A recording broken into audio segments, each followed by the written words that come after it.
Unconditional love. That's really what my book is about. Um, and it's not a pipe dream. Um, shouldn't be. I mean, it's something you must attain if you're really ever going to have a satisfying relationship, to love someone like that.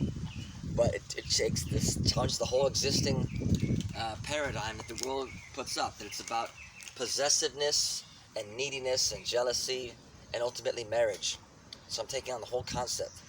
Um, and again, it really boils down to the fact that our brains are complex. We have a primitive side of our brain, and thus our psyche, our nature, that is selfish, that wants to possess. It's all about mating, that is selfish and fearful, ego-driven. It's there. That's the inner struggle throughout our lifetime.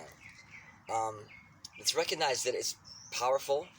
It exists for a reason, so that we can have babies and life can continue. But it simply is not the best of our human nature now. We've evolved past that. We have a neocortex, um, which is just about more evolved ideas of equality and justice, and and a whole other concept of love. What I say is the new paradigm. It's just recognizing a deep reality that you're connected to that person, that you respect them, and you want them to be happy, and that's the ultimate test. And happy to the extent, even if they don't want to be with you, you still love them because they're still awesome. That shouldn't change the way that you feel about them because they don't want to be with you anymore.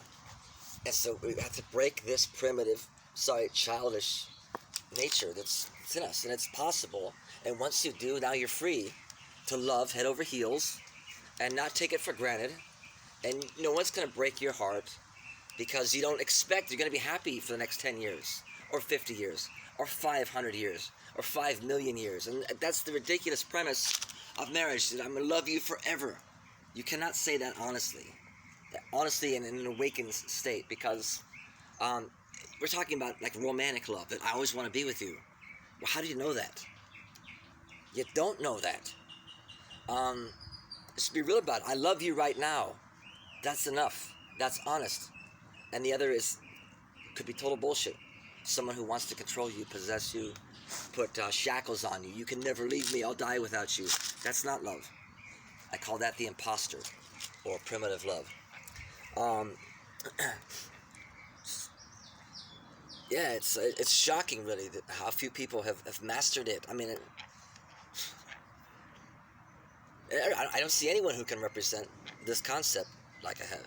And maybe it's my destiny to think about this topic, reflect on my own relationships, and talk to people, and be able to really untangle a complex thing. Why would we struggle so much with relationships?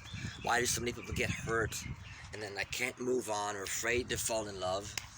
It is the fear is the enemy in all aspects of life.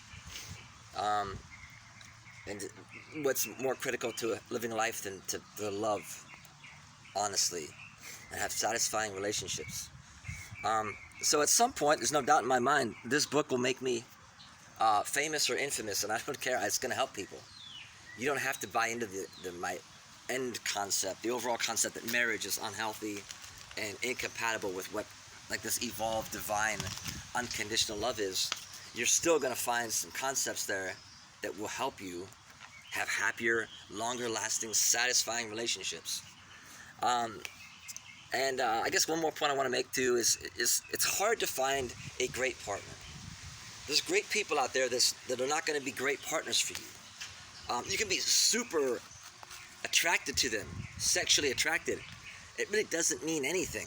There's a whole lot of other boxes to check before you can say, yeah, that's a great partner for me.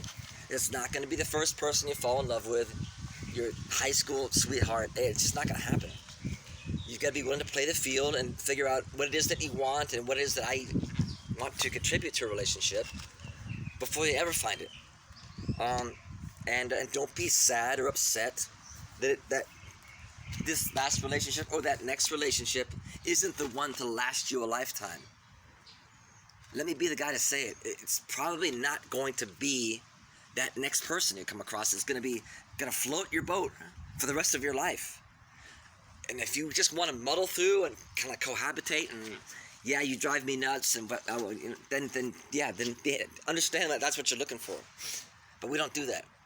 Um, the paradigm, the idea is that you're going to fall madly in love, and now that's the only person I have eyes for.